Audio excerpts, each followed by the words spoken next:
Salam kebajikan, rahayu. Alhamdulillah pada pagi yang mulia ini, di tengah hari libur, kita masih bisa bersama-sama untuk selalu bersyukur kehadirat Allah Subhanahu wa Ta'ala, Tuhan yang Maha Kuasa, yang telah melimpahkan banyak nikmat untuk kita, terutama nikmat sehat walafiat dalam kondisi situasi pandemi COVID-19 ini. Salam dan salam kita haturkan keharibaan baginda Rasulullah Muhammad Sallallahu Alaihi Wasallam di qaulina Allahumma sholli ala Sayyidina Muhammad wa ala ali Sayyidina Muhammad. Yang senantiasa saya hormati guru saya, senior saya, Pak Dr. Ahwan Parani MAG. Yang saya hormati Bu DPL yang sangat energik, ini DPL andalan kita, Mbak Ulin Nihayah, seluruh kelompok KKN penyelenggara kegiatan kali ini, terutama kelompok 22 yang sudah luar biasa mempersiapkan acara ini dari awal hingga hari ini, seluruh peserta, Bapak Ibu, adik-adik hadirin hadirat, peserta Zoom ya, yang dimuliakan Tuhan yang Maha Kuasa. Berbicara soal moderasi beragama, mobil khusus di kampus UIN Semarang, termasuk juga seluruh peserta KKN, sejak mulai pandemi, memang kita wajibkan untuk bekerja bareng, untuk seiring setia sekata mengkampanyekan moderasi beragama. Hal ini penting karena memang moderasi beragama ini menjadi semangat dan inisiasi dari kampus kita, kampus UIN Wali Songo Semarang, yang ingin selalu bersama-sama dengan pemerintah, terutama Kementerian Agama Republik Indonesia, untuk mengajak siapapun untuk memiliki sikap moderat. Dalam suasana pandemi ini juga sangat penting.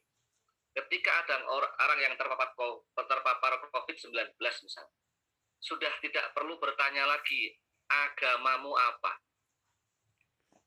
Tidak ada yang bertanya lagi, Tuhan yang engkau sembah itu siapa? Siapapun orang yang butuh pertolongan, maka di situ juga kita akan bergerak untuk menyelamatkan nyawa. Pak Ahwan dan saya punya pengalaman COVID-19. Sehingga gelar Pak Ahwan dengan saya itu sama-sama alumni IAIN Wali Songo, plus dapat gelar LC, lulusan Corona. Nah, sehingga kalau kita berpikir tentang hari ini kita berbicara soal moderasi beragama, maka pandemi ini melatih kita. Pandemi ini mengajari kita untuk selalu berpikir positif tentang apapun. Teori semodern apapun tidak bisa merumuskan apa sih hakikat pandemi ini yang tidak berakhir. Orang pintar, sepintar apapun belum bisa menemukan obat COVID yang mujarab itu apa. Nah, disinilah pentingnya kita berpikir moderat. Berpikir tidak terlalu kanan ekstrim, berpikir tidak terlalu kiri sangat ekstrim. Maka kalau Pak Ahwan dulu di Jember belajar tentang khairul umuri awsatuha, maka disinilah saatnya kita ingin mencoba untuk berpikir di tengah. Kita punya pilihan ideologi, kita punya pilihan mazhab, kita punya pilihan organisasi.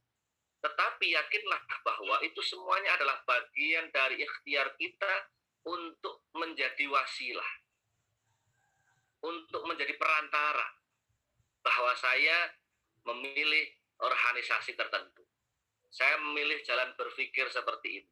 Itu adalah ikhtiar yang sifatnya wasilah. Ghoyah atau tujuannya adalah satu. Apa? Perdamaian, kebersamaan, persaudaraan, kemajuan, dan lain sebagainya. Generasi muda, terutama adik-adik yang sedang KKN ini, tentu banyak cita-cita yang ingin digapai. Banyak hal yang ingin ditargetkan. Contoh satu hal saja, memilih calon pasangan. Nah ini Mbak Vina ya, Mas Fahmi, memilih calon pasangan. Itu kan hak dari kita. Misalnya ada orang cantik, dilalah calon pasangannya itu nggak tampan. Menurut orang yang mengaku tidak tampan. Ya, Fahmi ganteng. tiba-tiba kok calon pasangannya kurang cantik misalnya. Itu hak Fahmi, memilih. Orang lain boleh berpendapat. Tetapi cinta pasangan itu adalah bagian dari ikhtiar, wasilah. Tidak hanya sekedar nyari yang glowing gitu Fahmi ya. Nyari yang glowing, kemudian penampilannya fashionable, kemudian yang perempuan yang dicari harus kerudungnya merek Zoya, Elzata, Elniva, apalagi Rabbani misalnya. Tidak sekedar itu. Tetapi bahwa orang punya pendapat, kemudian punya gagasan, punya ide, punya sikap, itu adalah bagian dari kerangka dasar tentang berpikir yang bebas. Tetapi kebebasan dalam konteks kita beragama adalah kebebasan yang terkait dengan landasan ideologi kita. Kalau orang Islam punya patokan, ada Al-Quran, ada hadis, ditambah lagi ada ijma, ada qiyas, termasuk tentang bagaimana kita memahami sikap hari ini. Beberapa hari ini kita, para muslim ini, yang laki-laki, kembali untuk tidak berjumatan. Ya, kembali tidak berjumatan. Karena apa? Karena kondisinya seperti ini. Fatwanya juga seperti ini. Tetapi kalau Anda jumatan, boleh, ya boleh. Nggak jumatan, ya boleh. Tidak lagi kemudian kita berpikir sakot. Loh Pak, kita pikir ono. Ya kan? Mbak wolak-walik Safinatun Najah Fathul Qorib, kemudian Fathul Mu'in, Fathul Izar, itu nggak ada dalilnya Jumatan karena memang kita dikarang tidak dalam kondisi pandemi. Maka nanti Pak Ahwan, karena beliau ahli usul fikih, ahli fikih juga, ya ahli tentang perdamaian di WMC, nanti bagaimana sih Pak Ahwan kita itu menjadi anak muda yang berbeda tetapi tidak gampang ngamuan. Kalau anak saya di TK itu hafal latar untuk walakal jannah. Nah, sikap itulah yang menjadi bagian penting dari kita bersikap moderat. Beda itu biasa, ya kan? Beda itu biasa. Nah, untuk itu mari kita bersama-sama menyimak ilmu dari Pak Dr. Ahwan Fanani. Panjenengan sangat mulia ini belajar dari calon profesor kita, Pak calon Profesor Ahwan Fanani yang sudah melanglang buana ke luar negeri. Ya, Pak Ahwan ini muridnya Mbah Muhid Muzadi. Jadi pernah belajar tentang Hitoh NU langsung dengan Kiai Muhid Muzadi. Nah, ini beda dengan saya, orang NU tapi belum pernah belajar sama Kiai Muhid Muzadi. Tapi Pak Ahwan pernah belajar langsung dengan beliau, ini menarik sekali. Saya kira itu Pak Ahwan, mohon dengan hormat, terima kasih banget mau mendampingi adik-adik di tengah kesibukan beliau. Ajari adik-adik ini berilmu, berbeda, kemudian bersemangat untuk menjadi seorang akademisi, menjadi aktivis, pejuang organisasi, termasuk yang kita harapkan adalah mendapatkan berkah ilmunya Pak Ahwan Fanani. Matur suwun, mari kita sama-sama buka acara webinar moderasi beragama ini dengan bacaan basmalah. Bismillahirrahmanirrahim. Terima kasih. Wallahul muwaffiq ila aqwamit thoriq. Wassalamualaikum warahmatullahi wabarakatuh. Waalaikumsalam warahmatullahi wabarakatuh. Pak Ulin nggak ngabari, saya nggak nyiapin pantun. Oke, terima kasih. Terima kasih Bapak. Terima kasih kami sampaikan.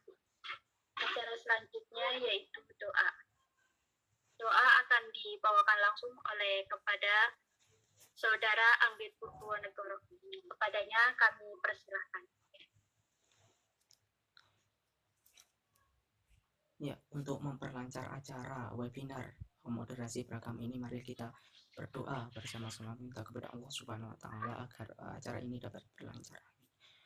A'udzubillahi minasyaitonirrajim. Bismillahirrahmanirrahim. Alhamdulillahirabbil alamin. Wa bihi nasta'in. Alhamdulillahirabbil alamin. Hamdan syakirin, hamdan na'imin, hamdan yafini kafi ma syida. Ya Rabbana lakal hamdu kama ya'badi li jalali wajhika wa yadimu sultan. Allahumma salli wa sallim ala sayyidina Muhammad wa ala ali sayyidina Muhammad. Salatan tujina biha min jamil ahwali wa akhwat wa tadina biha jamil hajat wa tudhhirina biha jamil syayat wa tarfa'una biha darajat wa tuballighuna aqsal biyad min jamil akhrati fal hayati wal mamat. Innahu syami'un qaribun mujibu da'wat wa yuqadil hajat. Allahumma inna ta'ala salaman fid dunya wal akhirah wa nafiatan fi jazatina wa zati fil ilmina wa barakati fi rizqina wa tabadal qabla mautina wa rahmatan minal mautina wa maghfiratan ba'dal mautina. Allahumma inna alaina fi sawradul mutawajjina min nari wa afa min hisab. Allahumma inna na'udzubika min al-jazzi wal kasali wal jumni wal harami wal buhri wa na'udzu bika min al-mahya wa al-mamati. ربنا ظلمنا أنفسنا وإن لم تغفر لنا وترحمنا لنكونن من الخاسرين ربنا آتنا في الدنيا حسنة وفي الآخرة حسنة وقنا عذاب النار والحمد لله رب العالمين. بسر الفاتحة. أعوذ بالله من الشيطان الرجيم. بسم الله الرحمن الرحيم. الحمد لله رب العالمين الرحمن الرحيم مالك يوم الدين إياك نعبد وإياك نستعين اهدنا الصراط المستقيم صراط الذين أنعمت عليهم غير المغضوب عليهم ولا الضالين آمين. Sekian, wassalamualaikum warahmatullahi wabarakatuh.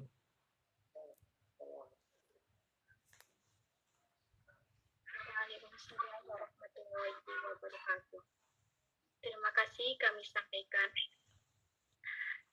Selanjutnya memasuki acara inti yaitu webinar moderasi agama yang bertemakan menakar moderasi agama di masa pandemi, yang akan dipandu langsung oleh moderator kita, Saudara Bahrul Ulum. Sebelumnya, saya akan membacakan CV moderator terlebih dahulu.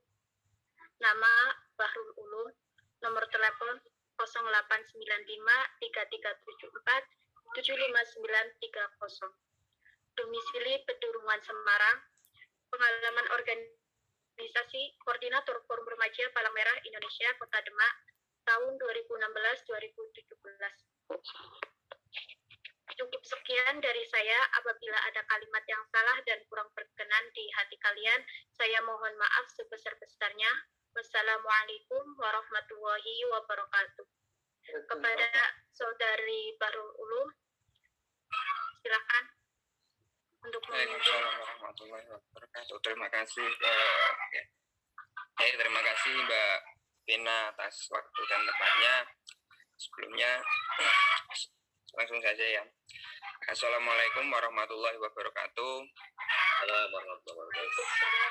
Puji syukur kehadirat Tuhan Yang Maha Esa yang mana telah memberikan kita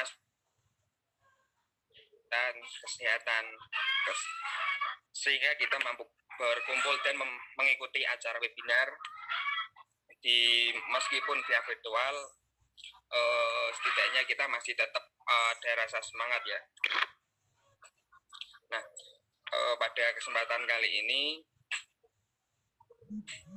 alhamdulillah saya dikasih pesan sebagai moderator dalam acara webinar moderasi beragama yang mana bertemakan menakar toleransi beragama di masa pandemik.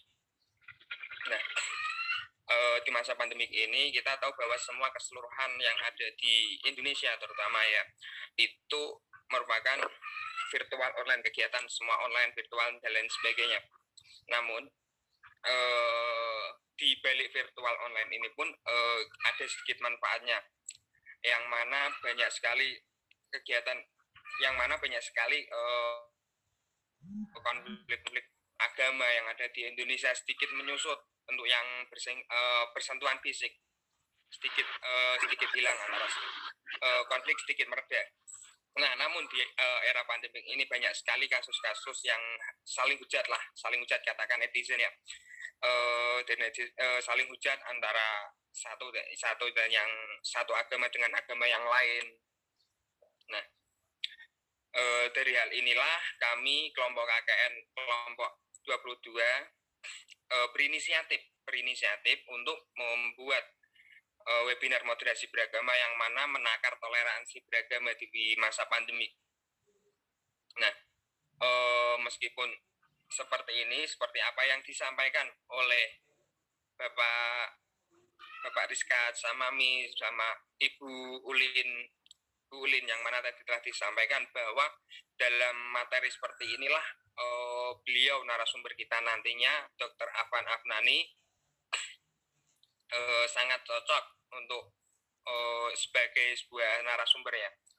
Bahkan ilmu-ilmu yang dimiliki beliau Dr. Afan Afnani perlu kita ambil dan kita sedikit terapkan, karena pengalaman beliau pun yang ada di Indonesia, di luar negeri dan dimanapun beliau menginjakkan kakinya, beliau perlu diambil ilmunya. Nah, tanpa bertutur kata panjang lebar, langsung saja saya serahkan ke narasumber kita pada pagi hari ini, yaitu beliau Dr. Dr. Afwan Fanani, MAG. Kepada Dr. Afwan Fanani saya persilahkan. Terima kasih. Assalamualaikum warahmatullahi wabarakatuh. Waalaikumsalam warahmatullahi wabarakatuh. Wassalatu wassalamu ala alihi ashabi wa mawala man tabi'ahum kita. Amma ba'd. Pada yang kami hormati, pertama-tama pada pengabdian masyarakat, Bapak calon Dr. Rikza Hamami, Bapak Kiai ini sebenarnya, yang Bapak Kiai Haji Rikza Hamami MSI. Ini yang saya sebenarnya kalau berceramah atau berpidato atau menyampaikan materi setelah Pak Rikza dalam tema ini sudah seperti tinggal mensyarai saja sebenarnya, sudah semua hal yang pokok disampaikan ya. Alhamdulillah. Kemudian kepada Ibu Linti Hayah, mungkin ini kali pertama saya meskipun sudah mendengar namanya tapi baru pertama ketemu, alhamdulillah bisa silaturahmi via online. Juga kepada seluruh panitia, Mas Anggit Poronegoro, Mas Fahmi Akbarul Khulud, siapa lagi tadi Mbak Umu, dan satu lagi yang moderator tadi siapa namanya? Ulum, serta tidak lupa kepada seluruh peserta yang hari ini hadir. Dan hari ini merupakan satu kehormatan bagi kami untuk menyampaikan tema yang saya kira akan tetap relevan dan memang sejak tahun 2008 atau 2007 barangkali memang di beberapa kelembagaan negara sudah melihat pentingnya untuk mengkaji pengembangan moderasi dengan bahasa lain dahulu, karena dahulu tahun 98 sampai 2000 sekian Indonesia dalam transisi reformasi itu mengalami banyak sekali konflik ya, baik konflik sosial, konflik politik, sampai kepada etnis dan segala macam, maupun yang terkait dengan keagamaan, sehingga kemudian untuk menormalisasi itulah maka kemudian gagasan-gagasan untuk perdamaian, untuk kemudian moderasi itu dikembangkan dan mungkin akan semakin relevan ke depan di tengah perubahan yang sangat besar baik di level geopolitik dunia maupun dalam level nasional maupun di level lokal.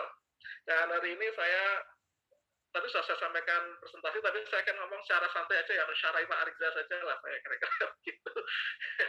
Ketika ada teman-teman KKN yang hari ini pandemi, saya menyadari masa pandemi ini masa yang nggak tahu apakah masa yang disebut dengan masa yang berkah atau masa yang musibah ya.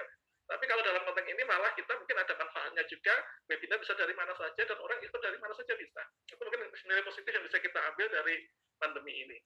Baik, saya tadi sampaikan temanya adalah menakar moderasi di era dan toleransi ya, di era pandemi.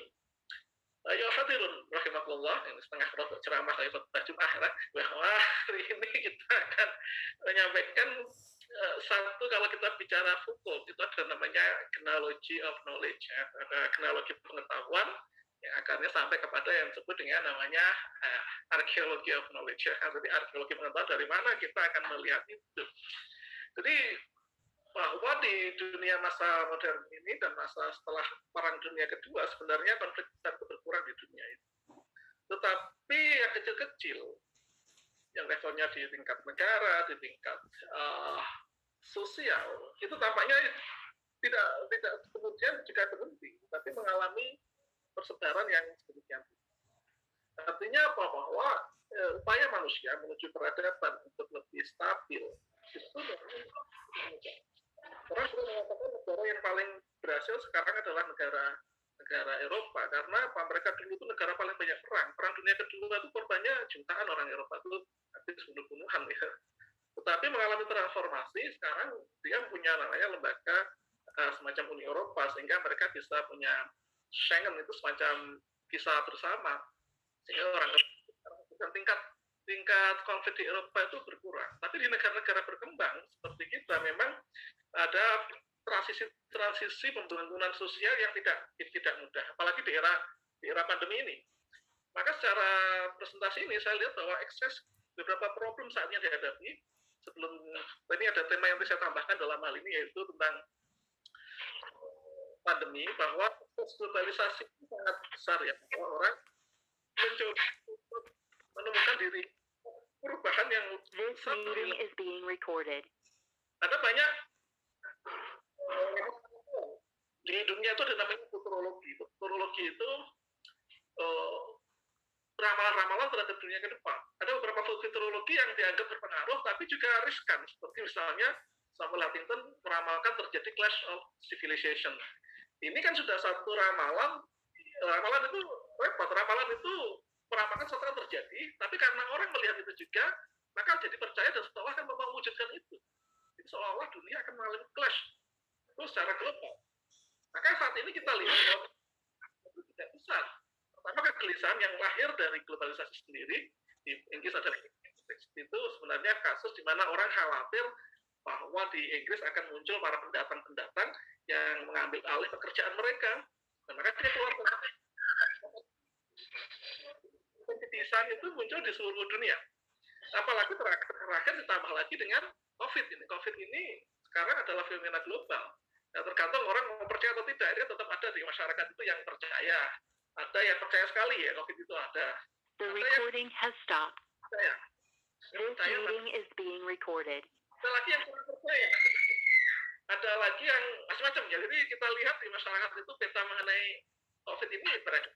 Kadang-kadang ya, kalau kita melihat itu jangan ada yang nggak percaya COVID itu hanya rekayasa. Padahal sudah sekian banyak korbannya. Ini kan jadi satu persoalan kita melihat itu. Tapi ini fenomena global. Orang menghadapi itu semuanya.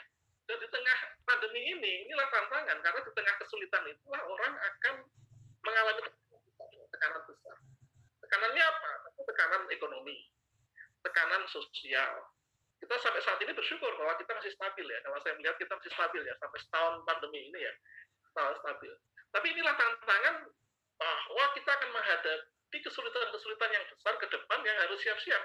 Maka tema toleransi itu penting karena sebenarnya di tengah tekanan itu orang akan cenderung kembali kepada insting. Kadang-kadang instingnya apa ya? Ya penting ya kalau saya lapar akan siapa aja saya pas saja saya halalkan barangkali. Saya tidak akan ragu-ragu lagi, tidak suka-suka lagi dengan orang lain, saya juga tidak akan bertoleransi dengan orang lain. Nah itu kadang-kadang itu muncul mungkin kemudian kalau tidak dikelola dengan baik. Maka secara global sebenarnya kita menghadapi satu tantangan besar saat ini yang riskan bagi kita kalau kita tidak hati-hati mensikapi itu. Yang kedua tadi yang awal dulu, yang awal dulu apa ya, slide-nya yang awal dulu. Yang kedua bahwa kita juga melihat di Indonesia ini sebenarnya Indonesia itu kan bangsa yang dalam bahasa tertentu bahasa yang muda. Yang muda itu karena kita baru secara kesepakatan sebagai bangsa baru lahir abad ke-20.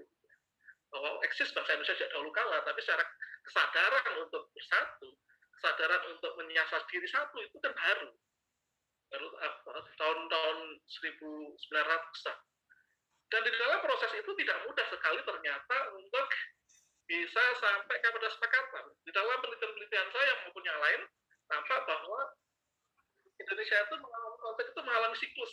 Siklusnya apa? Siklus itu ketika di masa tertentu biasanya mengalami setelah turunnya satu era kekuasaan itu terjadi konflik besar. Misalnya setelah Belanda turun, kita mengalami banyak konflik yang kemudian melahirkan banyak ketegangan atau pemberontakan di FPI, PRRI, Pemesta, dan lain-lain. Kemudian setelah agak selesai, kemudian setelah turunnya Orde Lama, konflik lagi sedemikian parah. Orde Baru turun, konflik lagi. Baru puluhan ribu kita meninggal di banyak tempat, di Kalimantan, di di Maluku, di Sulawesi, termasuk di wilayah-wilayah Jawa juga banyak. Di banyak tempat di Indonesia. Ini tantangan bahwa kita ini untuk mencapai satu kesadaran bahwa kita punya kesatuan itu tidak mudah. Tidak mudah. Dan pada situasi tertentu, situasi ada krisis itu rentan. Nah ini tantangan ya, tantangan. Nanti akan kita lihat sebenarnya moderasi dan toleransi itu indikatornya apa gitu yang kita lihat. Yang terakhir adalah bahwa di level lain, indikator satu dikatakan damai dan baik, stabil, ini indikatornya banyak. Di level internasional ada namanya indikator perdamaian yang makro. Ya. Kalau Australia dulu Pak Riza, saya dengan Pak Soleh Musin dan Pak Solihan ke Australia penelitian tentang multikulturalisme di Australia tahun berapa itu 2014. Tanya multikulturalisme seperti apa? Saya tertarik meneliti itu di Indonesia. Saya tanya orang PKUB, punya nggak kita ini konsep multikulturalisme? Toleransi kan harusnya bagian dari itu. Tapi secara kebijakan memang tidak ada payung seperti itu, tapi minimal di banyak lembaga ada kebijakan-kebijakan yang sudah tertulis sebenarnya di banyak lembaga dan sudah diluncurkan di Indonesia ini. Tapi secara payung mungkin berbeda konsep. Kalau kita boleh belajar di Australia itu, yang namanya multikulturalisme itu 4 prinsipnya. Satu adalah ekonominya setara. Yang kedua adalah pendidikannya setara. Yang ketiga adalah partisipasi sosial. Orang tidak mengalami disebut dengan enklave atau kantong-kantong. Di banyak konflik di Sumatera misalnya, di Kalimantan misalnya kan terjadi kan kantong. Enklave itu apa? Ini komunitas pendatang kumpul saja, tidak bersosialisasi atau sosialisasi kurang bagus, akhirnya lama-lama jadi konflik. Di banyak tempat begitu, itu enklave namanya. Maka partisipasi sosial atau hubungan, relasi, dan kemudian silaturahmi itu jadi penting. Karena silaturahmi ini menjadi cara untuk memecahkan itu semuanya. Orang bertemu di pasar, bertemu di Simpang 5 waktu Minggu, semua itu pengalaman multikultural sebenarnya. Kita bersama-sama ada acara kegiatan bareng, Agustusan bareng, itu bukan multikultural. Yang itu bagian dari upaya menciptakan kultur. Yang terakhir adalah pendidikan multikultural. Itu apa ya? Pendidikan di mana orang saling mengenal. Itu di lembaga kita ada, di pendidikan kita belum terumuskan secara detail, tapi ada di banyak, kalau di orang namanya di kompetensi itu ada. Kita ada itu di Australia ada, bahkan nanti pada sekolah di sana ya, itu karena Australia itu pendatangnya berbagai ragam, ada yang dari banyak dari orang Eropa pun macam-macam, ada Eropa Barat, Eropa Timur, Eropa Barat dari dari tempat-tempat di Eropa Timur, ada dari Bosnia, ada dari macam-macam, ada orang India, ada Vietnam, ada Cina, ada orang Indonesia, ada banyak negara, dan orang asli sana sendiri aborigin. Maka kemudian di orang Afrika juga ada, maka kalau mereka sekolah kemudian sekolah itu dikenalkan, oh ini katakan orang Indonesia, ini dari orang Indonesia sedang ada yang khas apa, jadi ada nanti pameran atau semacam peringatan tertentu yang terkait dengan budaya Indonesia, lalu kemudian orang lain melihat itu atau menanyakan seperti apa, itu gantian nanti di waktu lain, mungkin orang Afrika, mungkin orang dari Vietnam, banyak di sana masakan Vietnam, itu banyak sih. Nah ini yang menjadi rumusan multikulturalisme. Kalau kita lihat dari sana, kata kunci yang kemudian tadi disampaikan Pak Rizal, saya kira kan bahwa saling mengenal itu, dan di dalam pandemi ini menjadi kunci untuk melihat dimensi di mana partisipasi itu mengurangi atau tidak melibatkan enklave atau tadi pemilahan sosial yang apalagi sudah bicara kesehatan, bicara keselamatan, itu sudah nggak ada harusnya. Tapi memang kasus-kasus yang kita lihat orang di dalam kasus pengobatan ada yang masih mendiskriminasi, oh ini jangan, ini tidak kategorinya orang muslim misalnya. Itu kan bagian dari problem sosial juga. Bahkan ada masalah-masalah yang kalau kita lihat di dunia kesehatan ini menjadi masalah. Kalau tidak ditangani, kita pernah dulu tahun berapa itu, dinas kesehatan itu mengalami kesulitan. Kesulitan apa? Ada ibu-ibu yang kemudian ibu ini sakit, nanti kemudian suaminya pergi, nggak pulang-pulang, nanti kalau dokternya adanya dokter laki-laki, dia nggak mau dokter laki-laki, bukan muhrimnya, wah susah bingung gitu kesehatan. Nah ini menjadi persoalan. Nah ini kalau ternyata kesehatan juga dipengaruhi juga oleh dimensi-dimensi yang seperti itu, norma nilai. Nah inilah yang kemudian tadi sampai Pak Rizal, kadang-kadang norma ini bisa menjadi penghambat jika tidak ada pemahaman dalam kondisi-kondisi kesehatan ini, orientasi utama adalah kemanusiaannya. Itu kan kalau itu manusia diselamatkan dulu.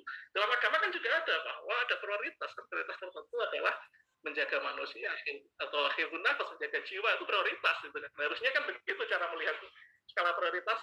Tapi ternyata tidak demikian di lapangan kadang-kadang terjadi. Maka kalau kita bicara apa itu moderat, tadi sampaikan Pak Rizal bahwa moderat itu jalan tengah. Itu di SMA saya dulu, guru itu selalu memulai pelajaran dengan khairul umuri al-saduha, setiap sebaik-baik persoalan oleh tengah-tengah, wa kulul awsat lawit, tambahannya begitu beliau, setiap tengah-tengah itu enak gitu. Ilat donat kecuali donat itu nggak enak namanya, karena tuyulnya begitu. Tapi itu masih sudah disampaikan di awal pembelajaran itu pasti menyampaikan itu. Nah ini benarnya juga ya bahwa di dalam Islam sendiri soalan awsat itu kan ada tengah-tengah itu kan. Jadi kita diminta untuk menjadi umatan wasaton, menjadi umat-umat yang tengah. Wasat ini tengah itu seperti apa? Ini persoalan mendefinisikan yang berat ini. Tidak mudah jadi tengah itu seperti apa. Tengahnya yang mana tengah-tengahnya ini? Maka dulu para ulama kalau kita lihat di tafsir Ustaz Badri Al-Alusi itu mendefinisikan tengah itu apa muatan wasat tengah-tengah itu. Ada yang katakan wasat itu adil. Wasat itu adil itu adil ternyata juga banyak ya adil itu. Ada yang katakan wasat itu ada tempatnya. Ada yang katakan profesional. Ada yang adil itu sama. Ada yang mengatakan tengah-tengah dari dua sisi ekstrim. Jadi banyak sekali di dalam surat Al-Baqarah itu kata kan Alhamdulillah kembali ke itu mata wasatun syuhada ala nasib Rasulullah alaikum syahida. Jadi dengan demikian kami telah menjadikan kamu umat yang adil dan kamu menciptakan manusia. Itu dalam Quran. Tapi mendefinisikan wasat itu tidak mudah ternyata. Wasat itu seperti apa? Kalau kita tanya ke orang, apakah ada orang yang moderat? Orang yang moderat dalam banyak aspek. Tetapi yang bisa dijustifikasi terima sebagai satu norma umum seperti apa? Ini kan persoalan. Apakah menurut saya ini wasat yang versi saya sendiri atau wasat yang memang bukan norma bersama? Nah, ini yang menjadi perhatian. Wasat itu maka kalau kita lihat di dalam tafsir Alusi dan juga beberapa misalnya dalam kalau anda yang pernah belajar punya rumah sekolah bahwa kebaikan itu ekstrim ya.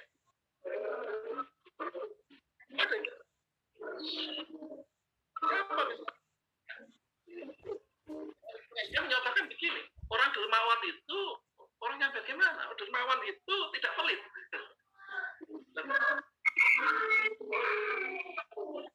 Ya tidak begitu juga. Jangan pelit, tapi jangan menghambur-hamburkan tanpa perhitungan. Itu tengah-tengahnya begitu. Ada lagi, apalagi contohnya? Contohnya misalnya pemberani apa? Harus apa saja jadi tanpa takut, tabrak semuanya. Nah, itu bukan pemberani, itu namanya ngawur itu. Nah, itu yang pemberani seperti apa gitu kan? Ya pemberani itu tidak takut tapi juga tidak ngawur. Gitu. Tengah-tengahnya seperti apa? Inilah yang menjadi bahasan kita berdasarkan sama apa itu wasat harusnya. Jadi suatu saat kalau kita lihat dalam hadis Siti Aisyah ditanya oleh 3 orang yang menanyakan Nabi itu seperti apa? Oh, Nabi begini. Aisyah akan mengatakan begitu.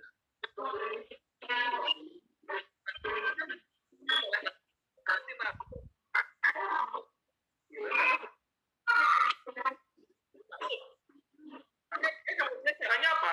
Saya akan sholat tidur. Yang satu bilang saya puasa terus, nggak makan. Nah, makanya balik dalam poh. Yang satu bilang saya kalau hanya tapi tidak usah nikah. Ini dengar itu kan? Mengatakan tidak boleh begitu. Ya, ini juga boleh kalau tidak dari kedekatan itu. Tapi saya juga kan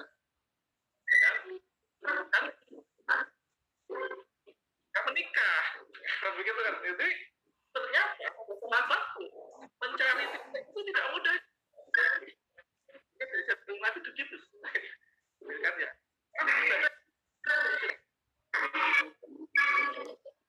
Orang juga harus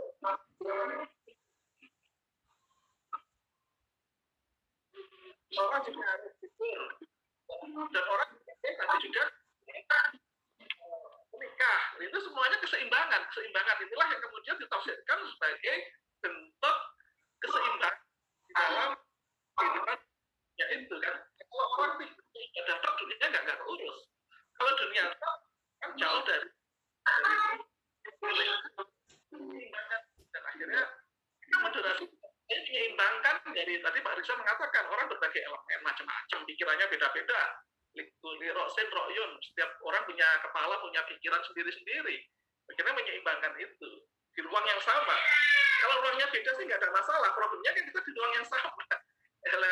Orang konflik itu kan di ruang yang sama.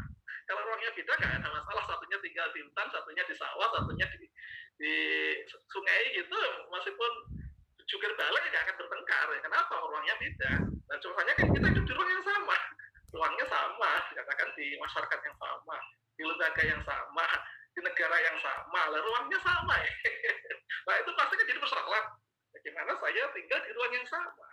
Problemnya kan di ruang yang sama, dan ruang itu semakin sempit semakin tinggi tekanannya. Nanti kan saya di rumah saya besar sekali, ada kamarnya 5. Mungkin anak saya tidak akan sering bertengkar karena mungkin jumlahnya masing-masing ya. Tapi kalau TV-nya 5 atau sendiri-sendiri nggak akan bertengkar gitu. Nah problemnya TV-nya 1 di ruang tamu, anaknya banyak, terus ingin nonton semuanya ya masih ribet ya, itu kadang-kadang seperti itu. Nah inilah sebut dengan ruang ya, ruang ini menjadi persoalan dan kita tidak bisa menolak bahwa Indonesia itu ruangnya satu negara, tapi penduduknya banyak, 270 juta, berbagai suku, berbagai bangsa, berbagai agama ya. Pasti tekanannya lebih besar ya. Maka dulu kemarin saya waktu di Austria, nanti saya cerita sedikit, ada orang Amerika, dia mengajar di Jepang, orang Amerika ini. Dia dari Indonesia, dia mengatakan, luar biasa Indonesia. Kenapa?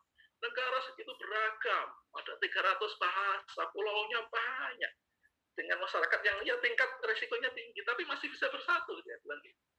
Ada orang teman saya dari Norwegia, komentar, dia bilang gini, negara Anda belum bisa dibandingkan dengan Indonesia. Kenapa? Negaramu kan kecil, penduduknya sukunya juga satu. Jadi nggak sebesar Indonesia. Nah itu kan tekanan kita ini penduduknya banyak, orangnya beragam, di ruang yang sama. Itu risikonya besar. Nah kalau dalam konteks ada namanya persoalan apa ya, kelangkaan resources itu jadi persoalan. Soalan sedikit. Kelangkaan resources itu soalan. Selain kemampuan manusia memanage, itu dua hal yang terkait. Kadang-kadang resourcesnya banyak, orang bertengkar juga. Itu kok bisa? Ya, di Afrika itu, kalau di dalam penelitian, negara-negara yang paling keras konfliknya itu negara-negara justru kaya sumber daya alam. Minyak, emas, seperti di Liberia, itu konfliknya tinggi sekali. Sampai-sampai orang mengatakan begini, mereka itu punya minyak dan kaya alam, tapi itu jadi petaka bagi mereka, karena itu mereka perang berkelompok-kelompok pakai senjata gitu, bersenapan, itu ada banyak, dan pemerintahnya juga tidak berdaya menghadapi banyak itu, saking kuatnya para kelompok-kelompok itu, dan perebutan minyak tadi itu, pengelolaan minyak. Kita bilang ini Afrika ini di negara-negara itu kaya sumber daya alam menjadi petaka dari mereka, karena apa? Rebutan. Dan ternyata itu pengelolaan kan, masalah pengelolaan. Mungkin orangnya tidak banyak, sumbernya banyak, tapi bertengkar juga. Ada yang kemudian orang bertengkar karena resources-nya sedikit, itu juga terjadi. Misalnya apa? Katakan di meja ada makanannya banyak, ada gorengannya 10, nah misalnya, ada kemudian ada bakpaunya 10, orangnya hanya 5, ya santai aja, makan santai. Tapi kalau satu meja itu orangnya 10, jajannya hanya 9, itu kan riskan gitu, kalau nggak pintar mengelola. Ya, itu kan resources, maka dalam banyak penelitian konflik orang mengatakan konflik karena resources. Itu juga terjadi. Nah, di era pandemi ini memang kita menghadapi persoalan resources juga. Ini ancamannya resources. Kenapa resources? Saya katakan, ya karena gerakan orang untuk bergerak itu mengalami hambatan. Orang itu mengalami hambatan. Sehingga distribusi sumber daya, distribusi macam-macam berkurang, pendapatan berkurang, karena nggak bisa bergerak tadi itu. Dan itu dibutuhkan karena untuk menghindari penyebaran. Nah, seperti ini namanya bisa mengalami namanya kelangkaan resources, baik modal pendapatan masyarakat maupun yang lain-lain. Nah ini kalau orang tidak dikelola itu riskan betul. Nah ini di situasi begitu di banyak negara terjadi, dan negara itu terjadi meskipun itu tidak mesti jelek, karena banyak anggota keluarga itu modal. Orang Jawa mengatakan banyak anak banyak rezeki. Ya orang Jawa dulu terlalu pede ya barangkali ya, bahwa anak banyak itu rezekinya akeh, ini pede sekali, gak ada masalah, no problem, saya sangat ngelola itu karena dahulu begitu. Sekarang kita zaman sekarang, kata Pak Marisa tadi bilang menikah, mikir-mikir anak 1, 2 aja sudah mikir-mikir, anaknya 3 gimana caranya sekolahkan, macam-macam.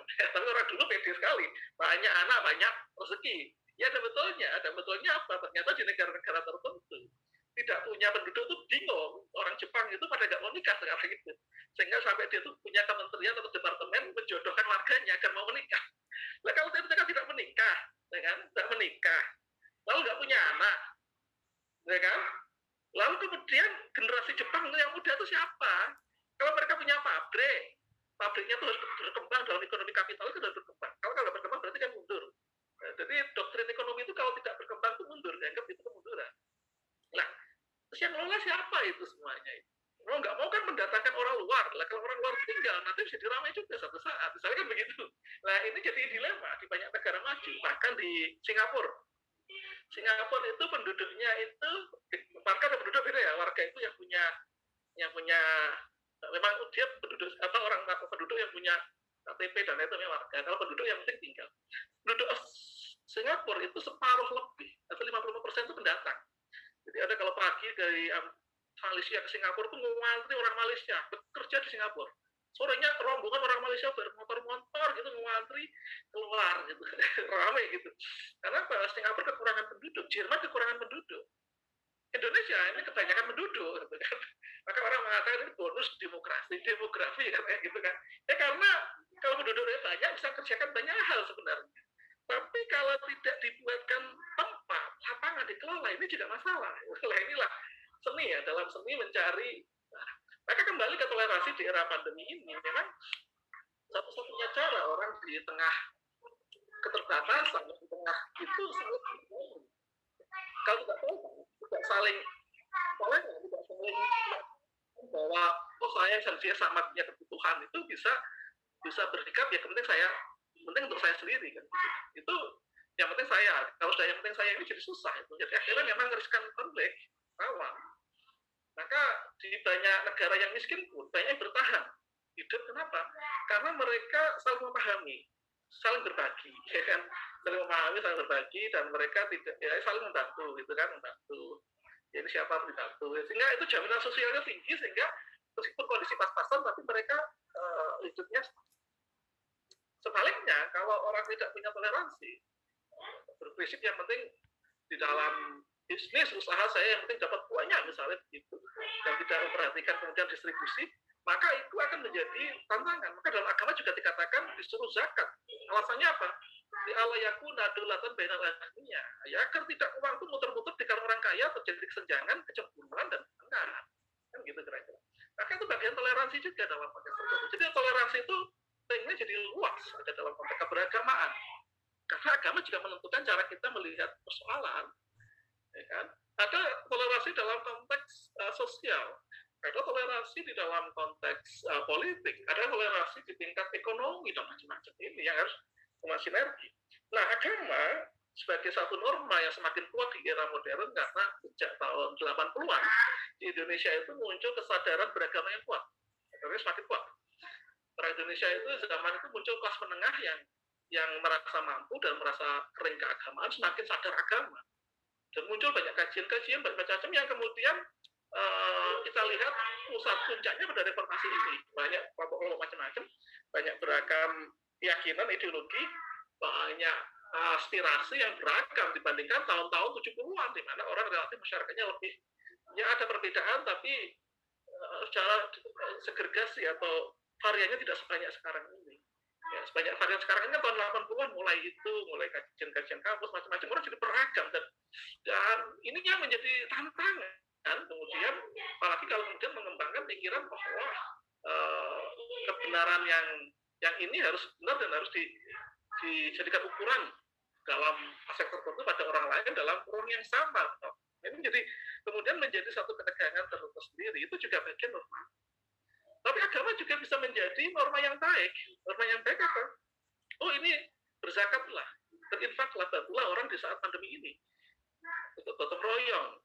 Di masjid-masjid pandemi ini perannya besar. Meskipun di Paris tadi ditutup ya. Di tempat saya kebetulan ada Paris, alhamdulillah. Tidak ditutup, tapi prokes ya. Di Paris itu ketat ya. Sejak dulu saya lihat ketat. Biasanya kalau ada pandemi ditutup paling duluan, dibuka paling belakangan. Itu ceritanya.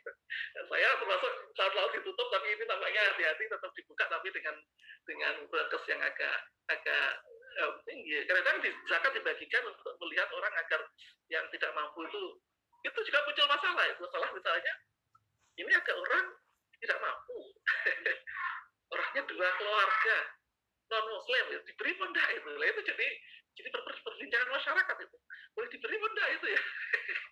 Kan tujuannya kan biar orang COVID itu ya minimal punya ada jaminan sosial, tidak terlalu artinya cari uang susah ya minimal dibantu masjid. Itu aja orang bertanya ini diberi atau tidak ya. Itu kan persoalan agama kadang-kadang dalam melihat itu. Nah ini tantangan yang memang harus kita lihat dalam skala yang sama. Karena kita berpikir mosok pemberi 3i daerah 3i ya enak ngono kuwi. Enak ya Pak. Gimana perasaannya? Itu kan menjadi satu pertanyaan dialog. Apakah kita harus mengatakan zakat hanya untuk orang Islam?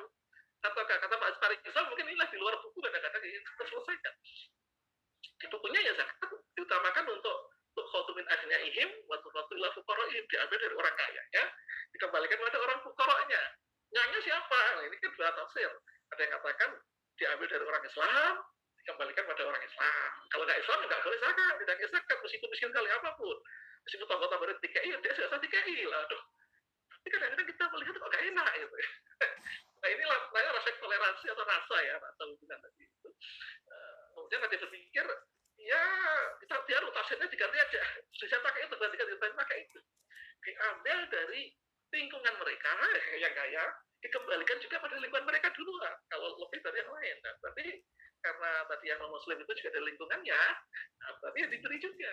Karena dimnya itu bukan maknanya muslim, tapi di lingkungan. Nah inilah pilihan. Kita beragama ternyata juga punya pilihan ya. Pilihan untuk melihat dimensi itu. Nah inilah yang yang kita dirahmati Allah, betapa bahwa dinamika ini lah seni kemanusiaan dalam melihat pandemi. Toleransi itu kan oleh salah satu dari indikator dari moderasi, indikatornya ada 5 ya saya menamakan di belakang orang panitia di bawah salah satu indikatornya aja biar Anda coba dibukakan di mana indikator. Baik, satu adalah komitmen kebangsaan. Mengapa itu menjadi satu indikator ya sebenarnya? Ya karena kita hidup di ruang yang sama. Ya. Kalau kita tidak punya perasaan bahwa kita komitmen bahwa kita di ruang yang sama itu punya nasib yang sama, punya tuntutan moral yang sama untuk hidup bersama, itu memang sulit betul untuk mengelola yang beragam orang tadi, jutaan itu susah.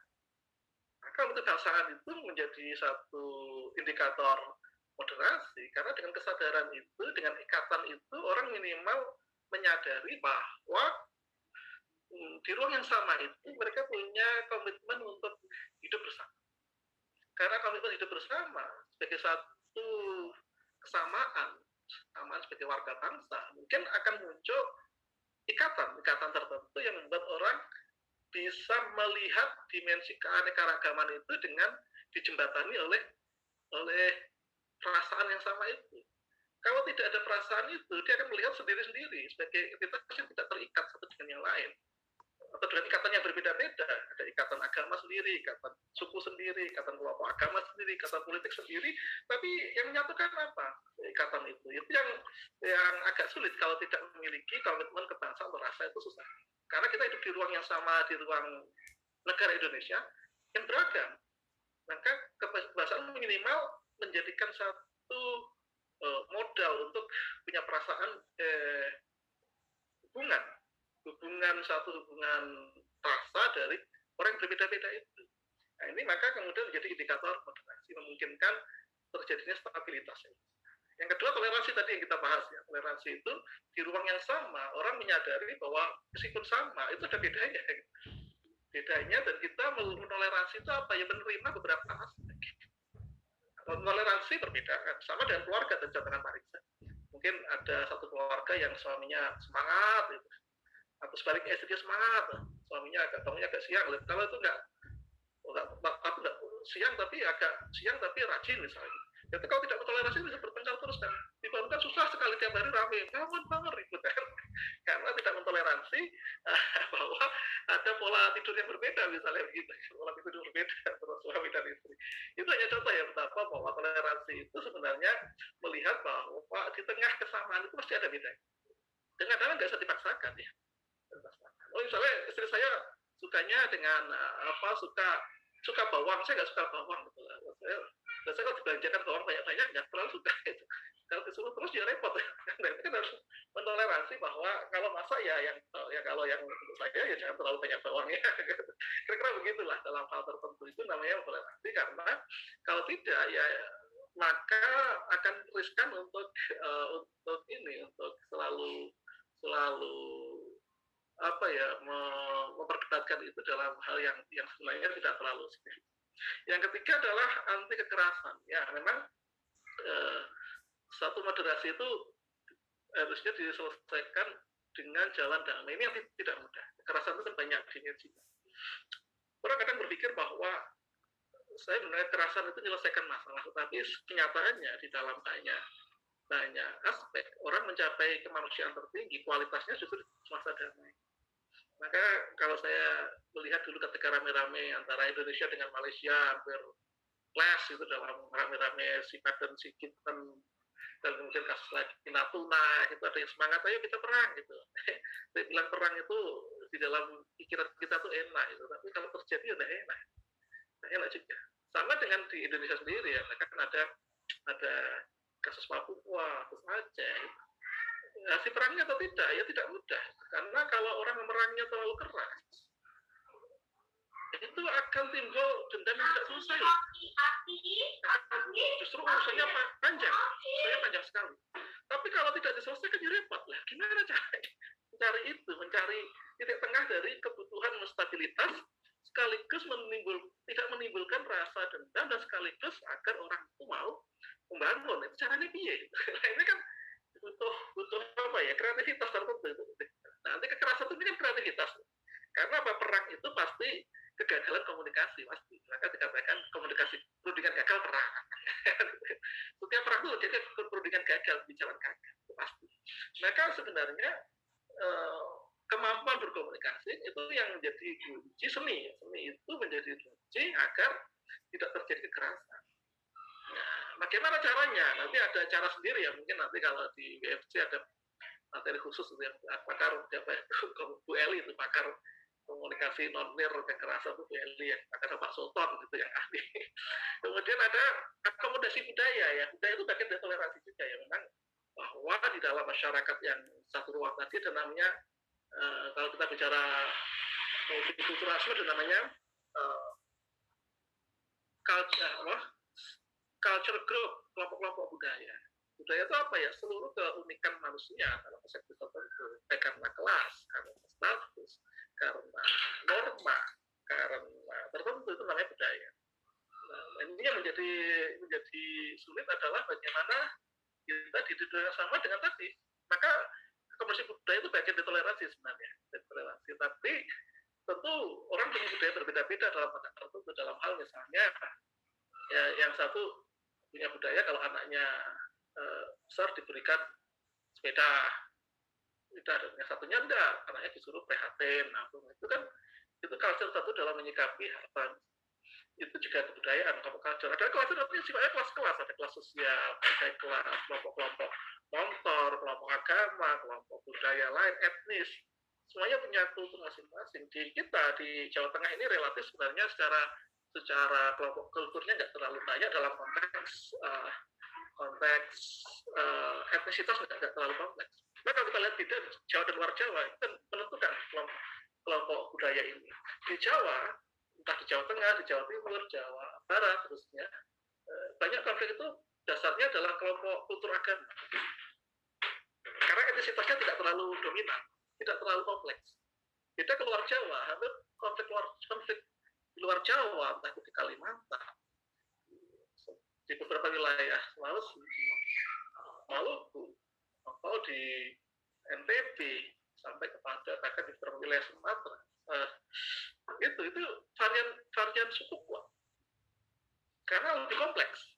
Katakan di Masuci yang saya ambil contoh, maaf ya, kemarin kasusnya ramai, gara-gara seorang gadis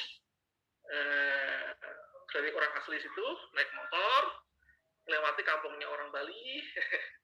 Nah, oleh pemuda sakti Speed, dia nggak konsentrasi, jatuh. Jatuh, marah lah itu orang-orang sekitar situ, warga. Raja Bali datang ke sana minta maaf. Di polisi, cekat polisi, orangnya cekat di jalan lewat sungai-sungai, lewat apa aja gitu. Nah itu karena multicultural lebih tinggi dalam konteks suku. Tapi di Indonesia, di Jawa, multicultural agama, kelompok agama, mungkin di Jawa itu lebih dominan kadang-kadang, misalnya di Jawa Barat, itu lebih dominan.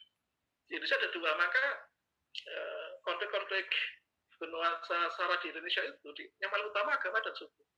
Selain konflik-konflik karena resources sumber daya alam, ya kadang-kadang bercampur ya, seperti di Kalimantan antara etnis itu kan juga masalah sumber daya sebenarnya. Ada sumber daya juga, resources juga. Di Maluku juga ada resources sumber daya karena apa ya, perubahan demografi macam-macam dan akses terhadap beberapa sumber-sumber politik, sumber ekonomi macam-macam itu bergeser karena varian tadi. Nah, saya kira ini juga bagian dari persoalan menyelesaikan kelompok budaya, kelompok culture itu banyak sekali, berdasarkan agama kah, etnisitas kah, berdasarkan afiliasi politik, kelas sosial dan macam-macam. Kita punya budaya misalnya ada crazy rich yang kamu, nah, kita yang tidak mampunya sendiri. Nah, ini memang kadang-kadang itu kalau tidak itu bisa beda persepsi, bisa menimbulkan kecemburuan atau menimbulkan perbedaan. Yang terakhir adalah indikator moderasi itu apa? Menuju kemajuan hidup bersama. Artinya begini, saya katakan di Australia itu salah indikator perdamaian secara umum global itu pasti yang sifatnya pembangunan dasar dulu, ekonomi, pendidikan, air, kerjaan itu dasar ya. Maka dikatakan satu negara, dan hukum itu apa ya? Hukum itu penataan tadi pengelolaan. Maka dikatakan satu negara itu dikatakan sudah lampu kuning, file atau bukan ya, itu namanya ada negara file state, ada namanya negara yang apa itu, ada kategori. Itu ukurannya biasanya dari partisipasi demokrasi itu juga ada partisipasi. Jadi begini, di orang di dunia atau di PBB atau di lembaga-lembaga itu, kalau melihat satu negara ini aman atau tidak, akan melihat dari dimensi itu. Oh, masyarakat ini secara relatif pendapatannya bagus dan agak merata. Maka kemungkinan konfliknya kecil. Dalam konteks perebutan resources itu kecil, lebih kecil. Apalagi partisipasi demokrasinya bagus, sosialnya bagus, mapan, sistem-sistemnya mapan, sistem negaranya mapan, ini mapan, hukumnya mapan, itu akan cenderung kecil. Tapi kalau masyarakat itu katakan pendapatannya kecil dan tidak merata, kemudian pendidikannya rendah, partisipasinya tidak tinggi, alias tidak ada ikatan yang kuat di masyarakat itu, tapi juga tidak ada mekanisme yang jelas karena mengalami transisi, itu pasti tinggi, rentan terhadap, apalagi kalau hukumnya sudah mulai tidak ditaati, itu rentan sekali. Jadi kan itu sudah mulai riskan itu. Kalau di mana satu ketentuan tidak lagi berlaku secara ditaati dalam skala yang tertentu, entah sebagian di wilayah atau semuanya. Maka kemudian upaya peace building, kalau kita melihat membangun perdamaian itu pasti peace building secara ekonomi, pendidikan, demokrasi, hak asasi, itu bagian. Karena tanpa itu kita tidak progres. Karena apa? Orang kalau satu ruang hanya berpikir, enaknya kita api-apian gitu, itu jalan pertama untuk saling membangun kesepahaman. Tapi ketika orang bicara perut, bicara macam-macam, tidak ada aturan yang jelas, tidak ada mekanisme yang jelas, oke api-apian, nggak boleh menunjuk ragu, kalau mau ngomong nggak ada aturan, nggak ada ketentuan begitu, ya bertengkar juga. Maka hukum penting, demokrasi penting. Kan memutuskannya itu caranya kalau ada demikian. Kalau kita punya mekanisme memutuskan, itu secara bersama itu lebih aman. Maka tahun 2014 muncul undang-undang tentang penyelesaian persoalan melalui musyawarah. Ada aturan undang-undang atau PP ya. Penyelesaian khususnya melalui musyawarah ya, karena oke lah, kita kan punya musyawarah ya. Kenapa kalau hal yang tidak diatur undang-undang nggak, atau peraturannya nggak jelas, kenapa tidak musyawarah saja? Nah, kira-kira begitu. Sehingga tidak perlu kira-kira. Nah, itu kan itu cara sebenarnya juga difasilitasi oleh negara untuk itu, fasilitasi. Maka di era pandemi ini lebih besar kebutuhan untuk mengelola itu, kayak musyawarah itu. Tadi Joko Tonggo itu kan dimusyawarahkan oleh RT biasanya kan, Joko Tonggo. Ini mau ada yang sakit COVID, ya kan? Ini kalau mau beri sendiri-sendiri, sehari ini banyak yang beri, besok nggak ada yang beri. Lalu RT bilang, oke lah, saya belikan urunan uang saja saya belikan, biar nanti, atau dibagi kelompok-kelompok. Nanti hari A kelompok ini yang memberikan cantelan, hari ini kelompok B cantelan, atau gantian tiap hari satu orang selama berapa hari ini, satu keluarga secukupnya. Ya, kalau diatur gitu kan enak, ada pengaturan. Maka pengaturan kan hukum, mekanisme politik dan seterusnya itu namanya kebijakan di dalam menjadi bagian dari upaya menciptakan saling memahami tadi itu juga. Mungkin ini ya agak banyak saya bicara mengenai itu, semoga dipahami ya betapa bahwa melihat kompleksitas soal sosial kita di era pandemi ini sangat kompleks sekali, dan kita harus siap-siap dengan banyak hal. Tadi itu rumus sederhana saja dalam perdamaian dunia. Jika persoalan ekonomi muncul, pengaturan tidak mudah, dan macam-macam, itu orang sudah mengatakan early warning system, peringatan dini. Kita harus siap-siap untuk itu dalam hal early warning system atau apa namanya, prevention kalau dalam bahasa itu, mencegahnya begitu. Prevention dalam bahasa tertentu. Apakah kalau dengan ada inisiasi tadi juga bahwa inisiasi untuk jaminan sosial, hal yang sifatnya membangun kemaslahatan bersama, itu salah satu cara untuk mengembangkan toleransi, saling memahami di level lalu juga, bahwa orang diperhatikan, semua orang diperhatikan, ada masyarakat kita yang peduli dengan kita, bahwa saya anggota masyarakat tidak diabaikan, saya ini toleransi juga, tapi dalam konteks kemudian penerjemahan di dalam lebih aktif, yaitu memenuhi kemaslahatan bersama. Saya kira demikian ya, moderator. Mohon maaf agak panjang ceritanya ini. Saya ngomong ngalor gitu ini, semoga bisa ditangkap pesannya bahwa memang ini dimensi sebagai satu sistem. Itu memang tali-talinya banyak sekali, tali temalinya. Dan satu penanganan sosial itu bisa dilihat dari berbagai aspek, dan mungkin terkait banyak aspek di sana itu. Maka dalam kajian ini masuk kategori namanya ada yang ngambilkan katakan interdisipliner, katakan transdisipliner. Interdisipliner itu berarti bahwa dalam menyelesaikan satu hal, ini COVID ini tidak bisa sendiri. Katanya kan butuh ahli ekonomi, butuh ahli sosial, butuh intelijen, butuh dokter, butuh ahli agama, agar orang mau jelas tutup itu seperti tadi itu. Agar mau seperti itu kan butuh semuanya. Nah, itu namanya interdisipliner atau mungkin transdisiplin ya, bahwa banyak disiplin itu dikerjakan dalam satu sistem yang melibatkan berbagai level kebijakan, itu namanya transdisiplin. Saya kira demikian. Terima kasih ya. Mungkin semoga bisa ditangkap apa yang saya sampaikan. Terima kasih. Assalamualaikum warahmatullahi wabarakatuh. Waalaikumsalam warahmatullahi wabarakatuh. Terima kasih Pak atas materi-materi yang telah disampaikan, sangat banyak sekali ya. Kita berjalan-jalan mulai dari ke Eropa, ke Asia, ke keliling dunia lah dari pemateri kita.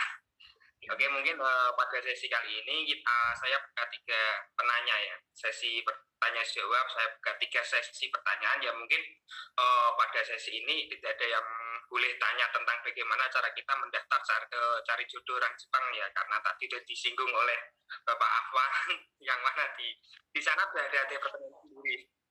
Oke, mungkin buat teman-teman ataupun peserta yang ada di dalam webinar ini bisa sedikit menanyakan tentang tema webinar yang mana menangkar toleransi agama di era pandemi ya. Buat teman-teman ataupun peserta yang malu ataupun ragu untuk mau berbicara open mic, bisa lewat chat, pertanyaan bisa kirim lewat chatting. Dari teman-teman panitia pun bisa memantau peserta untuk siapa saja yang bertanya. Yuk, silakan yang mau bertanya. Saya Mas. Siapa tadi? Mas Fahmi. Ya, bisa ya? Mas Yogi ya, Mas Yogi. Gimana Mas? Wabarakatuh. Waalaikumsalam warahmatullahi wabarakatuh. Terima kasih sebelumnya kepada moderator memberikan kesempatan kepada saya bertanya ya pada webinar ini. Mungkin singkat pertanyaan saya ya, sekitaran tentang moderasi beragama. Bahwasanya mungkin saya minta tanggapan dari pemateri mengenai tafsir moderasi beragama yang beragam ya. Di sisi lain ada praktek moderasi beragama, bahwa kita menanggapi moderasi beragama itu dengan menghormati agama lain dan hidup bersama dengan agama lain dalam sisi prakteknya ya. Dan di sisi lain mungkin menanggapi moderasi beragama dengan mengikuti apa ya, upacara atau ibadah umat beragama lain dengan hidup bersama dengan umat beragama lain tentunya. Di antara kedua model tafsiran moderasi beragama itu kan kita bisa melihat perbedaannya ya. Ada dia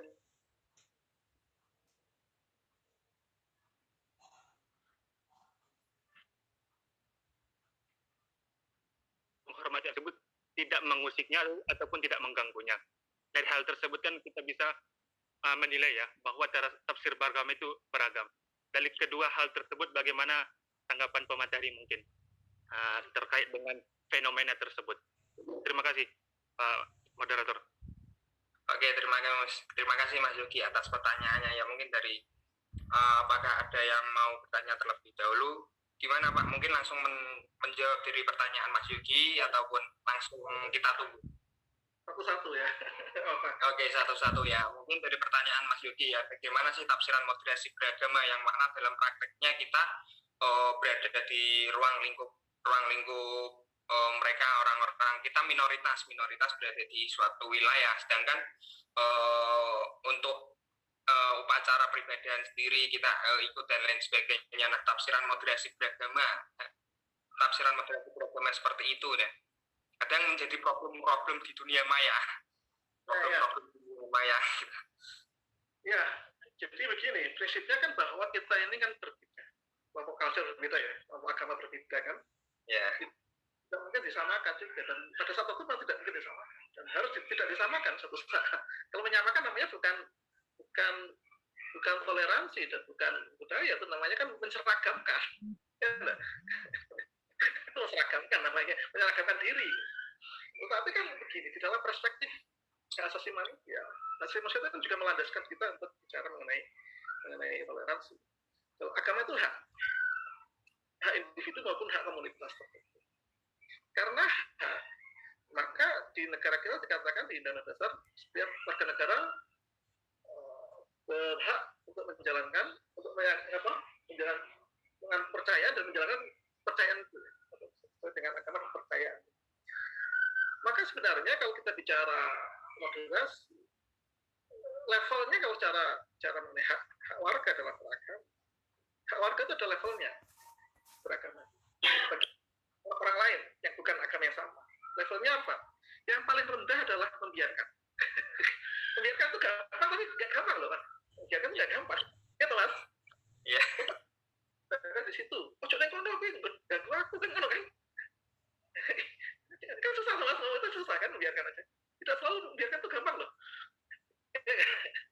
Maka di dalam konsep HAM yang sederhana itu sebenarnya membiarkan. Nah, problemnya kita kan susah membiarkan. Ada orang gereja dibom, itu kan tidak membiarkan, benar ganggu. Ya kan? Biarkan aja kan susah tuh, Mas. Ya kan? Jadi sebenarnya kita membiarkan. Jangan diganggu. Kalau orang nggak bisa membiarkan, negara harus ikut campur membiarkan. Dengan cara apa? Menjaga agar dia berjalan tidak diganggu. Itu dasar.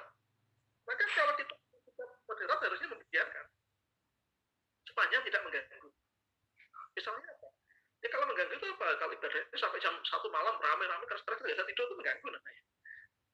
Itu bisa dalam waktu tertentu bisa jadi masalah isu tertentu. Isunya lain apa? Isu saling menghormatinya kurang. Berarti kalau dia tidak tahu waktu kan itu kan. Tapi sepanjang tidak mengganggu, dia kan berhak. Tapi saya mampukah kita membiarkan itu? Itu tidak mudah. Kenapa tidak mudah? Ini persoalan. Sekarang tanya, misalnya, kasus ramai kita kan Ahmadiyah itu misalnya. Dia punya masjid. Orang kemudian merasa ini nggak sesuai dengan agama, harus ditutup. Ya kan? Jadi biarkan aja kan susah tuh, biarkan itu karena banyak faktor. Jadi sebenarnya esensi dari agama yang paling dasar itu adalah membiarkan sepanjang tidak mengganggu. Itu aja susah. Karena kita kan juga usil juga tuh. Wah, kayak ngapain di sini kan? Itu susah juga. Ya enggak? Mengganggu kita. Satu itu sudah. Ya, karena itu aja kita nggak bisa. Karena kita tuh kabulan jangka, pengennya sampai teritus, tapi biarkan yang beda nggak bisa. Kabulan jangka, yang beda nggak bisa. Sederhana sebenarnya. Yang kedua adalah melindungi. Melindungi itu sebenarnya kalau dalam negara itu kewajiban negara. Tapi tapi warga bisa ikut dalam kerangka menciptakan itu. Itu kan di Indonesia begitu. Di Indonesia itu maksudnya beda. Kalau di luar negeri memang itu negara saya. Misalnya begini, kalau di luar negeri, tetangga saya membuat tempenya mampu, itu tetangga kan telepon polisi, telepon pemerintah. Lalu tetangga saya membuat tahu, itu kan datang ke polisi, itu mengganggu itu. Atau ada musik ramai gelundang-gelundang sampai jam, tetangga bilang, mohon maaf, tetangga saya mengganggu. Tidak akan urusan tidak antar masyarakat itu. Dia juga ngebel ada pemerintah, tolong tetangga saya ganggu saya. Itu kan? Di kita kan tidak, di kita karena bisa di mana aja orang jual beli di mana aja toh. Kalau di sana memang jual beli ya di pasar toh, nggak boleh di rumah-rumah. Tinggal ada jual beli di rumah, mesti dibel polisi dia tidak boleh. Nah, di kita kan tidak. Kemarin ada kasus di mana orang anaknya punya asma, tetangganya bangun pabrik kerupuk, lah repot toh, persis kayak di daerah. Lah repot anaknya kena asap terus nih. Akhirnya bingung ya kan, akhirnya emosi, anaknya pas tomat, pas tomatnya goreng, diwater-water. Wajahnya itu akhirnya kebongkar lah. Itu memang beda. Maka di Indonesia ini negara yang tidak bisa tidak murni negara yang menyelesaikan, tapi harusnya transformasi sosial ya, karena lebih kompleks ya. Tapi di negara-negara yang maju memang polisi yang selesai. Tapi lebih besar. Tapi di kita banyak masyarakatnya yang kadang-kadang harus aktif. Ya. Itu beda persepsi. Maka kewajiban negara melindungi hak. Maka kalau kita mau moderasi, bagaimana caranya itu? Ya tadi itu karena orang beda, biarkan beda, jangan disamakan atau jangan dipaksa harus tidak boleh menunjukkan beda. Ya, itu. Kan aneh atau itu? Sebenarnya itu udah. Sebenarnya kalau itu ada jalan itu selesai itu masalah. Masalah agama tidak selesai sebenarnya. Tapi kan kita masyarakat komunal, ya. Masyarakat komunal itu masyarakat yang apa ya? Kelompoknya kuat sekali. Kadang-kadang kita punya perasaan, kita akan merasa kita ini rukun kalau saya dan Anda itu punya forum bersama. Kan gitu baru terasa orang sih. Kalau saya undang kamu pengajian, ya datanglah ben kita orangnya senang, orang Jawa senang kita tenanan, kita rukun kita. Jadi memang di kita kadang-kadang persoalan simbolitas itu menjadi isu penting. Tapi kadang-kadang juga akhirnya yang hal sederhana juga tidak belum tentu terpenuhi juga, membiarkan aja susah kan. Tapi harapannya kita harus sama, itu jadi persoalan dalam hukum. Nah, maka kalau saya sendiri melihat bahwa sebenarnya kan kalau hidup melihat dibaca di depan tadi, itu sebenarnya prinsip dasar di dalam moderasi agama. Biarkan berbeda. Anda kalau belajar buku tentang gender, hubungan laki-laki dan perempuan, kan dulu kan ada aktivis gender feminisme yang mengatakan hak laki-laki dan perempuan sama. Bahkan di Eropa ini ada muncul gerakan perempuan di Amerika. Hak perempuan untuk tidak pakai baju atas. Laki-laki bisa apa? Banyak perempuan punya kumpul gitu buka kafe apa? Hak laki perempuan sama gitu. Saya alhamdulillah gitu. Ini kata dalam pikiran dia ya bahwa yang namanya laki perempuan itu bodoh gitu loh. Pandangnya atau apa? Ego, nggak pakai baju boleh, perempuannya ya boleh. Tapi kan kemudian di dalam itu kalau Anda punya rata ekonomi membiarkan berbeda. Laki-laki ya seperti itu, perempuan ya seperti itu, jangan disamakan ya bahwa namanya laki perempuan itu setara itu tidak harus sama. Laki-lakinya bal-balan, perempuannya melu bal-balan. Ya toh, suami istri masak butuh gantian, dijadwal gantian. Hari ini yang masak laki-laki, besok perempuan gantian. Lalu ya repot. Kalau ukurannya harus sama, tidak harus begitu. Biarkan gitu lah yang masak yang itu, yang kerja yang suami atau yang keluar. Tapi ya nanti suami betul belanja kata-kata kan itu nanti tak selesai. Nah inilah yang membuat mencari formula yang tidak harus mengorbankan kekhasan, mengorbankan apa ya? Tadi ada level-level yang lebih sensitif ya iman ya. Tapi kalau kita bisa melihat itu dalam dimensi keselarasan sebenarnya sudah pasti. Problemnya kan keselarasan tidak mudah dalam karakter. Saya kira gitu ya Mas. Terima kasih.